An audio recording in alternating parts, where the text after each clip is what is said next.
താടകാവനം പ്രാപിച്ചിടിനോരനന്തരം ഗൂഢസ്മേരവും പൂണ്ടു പറഞ്ഞു വിശ്വാമിത്രൻ.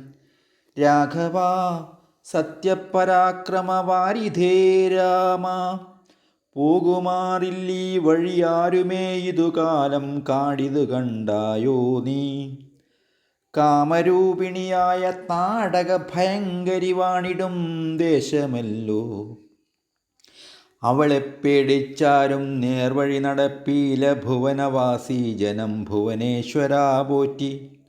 കൊല്ലണമവളെ നീ വല്ല ജാതിയും അതിനില്ലൊരു ദോഷമെന്നു മാമുനി പറഞ്ഞപ്പോൾ മെല്ലവേയൊന്നു ചെറുഞാണുലി ചെയ്തു രാമൻ എല്ലാ ലോകവും ഒന്ന് വിറച്ചിതതു നേരം.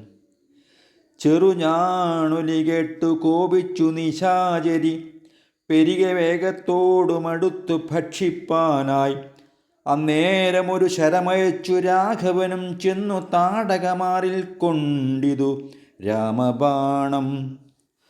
പാരതിൽ മല ചിറകറ്റു വീണതുപോലെ ഘോരരൂപിണിയായ താടക വീണാളല്ലോ.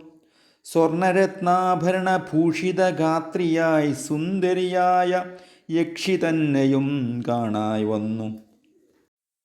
ശാപത്താൽ നക്തഞ്ചരിയായൊരു യക്ഷിതാനും പ്രാപിച്ചു ദേവലോകം രാമദേവാനുജ്ഞയായി.